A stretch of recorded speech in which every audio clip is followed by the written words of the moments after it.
অকল BTC নহয়, সাৰংগী এই অসমৰ ছাত্ৰ ছাত্ৰীসকলে নিশ্চয় ইয়াত এডমিশ্যন লৈ পেলাই বাহিৰত নোযোৱাকৈ এই আমলাৰাম শিৱৰাম যিটো প্ৰাইভেট ইউনিভাৰ্চিটি ইয়াত এইবাৰ বহুতে সুবিধা পাব।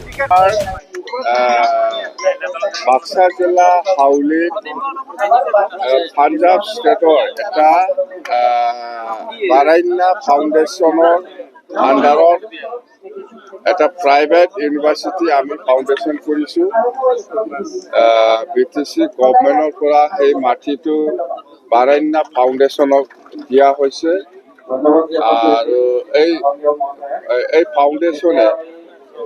এই ফাউণ্ডেশ্যনে ইয়াত প্ৰাইভেট ইউনিভাৰ্চিটি খুলিব আৰু এই প্ৰাইভেট ইউনিভাৰ্চিটিৰ নামটো আমি আমলাৰাম শিৱৰাম ইয়াৰ নামত আমি ৰাখিছোঁ আৰু এই ইউনিভাৰ্চিটিৰ দ্বাৰা দি নিশ্চয় আমাৰ BTC অঞ্চলত আৰু এই অঞ্চলৰ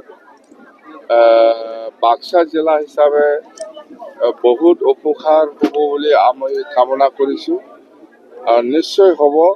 আৰু এই ইউনিভাৰ্চিটি হোৱাৰ লগে লগে নিশ্চয় এই অঞ্চলৰ বিভিন্ন জাতি জনগোষ্ঠীয়ে বহুত উপকাৰ হ'ব।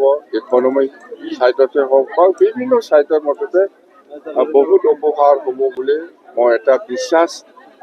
আৰু এই বাৰান্যা যিটো ইউনিভাৰ্চিটি প্ৰাইভেট ফাউণ্ডেশ্যন ইহঁতৰ উদ্দেশ্যটো হ'ল অকল ইউনিভাৰ্চিটি নহয়, medical line, engineering line, pharmacy সেইবিলাক লাইনতো ইহঁতে কলেজ খুলিব বুলি আমাক এটা গেৰেণ্টি দিছে। নিশ্চয় এই ইউনিভাৰ্চিটিটো ছাকচেছ হ'লে নিশ্চয় 2 বছৰ 3 বছৰ পিছতে আৰু নতুন মেডিকেল লাইনত, ইঞ্জিনিয়াৰ লাইনত বা ফাৰ্মাচিষ্ট লাইনত এনেকুৱা ইউনিভাৰ্চিটি খুলিব বুলি আমাক কথা দিছে।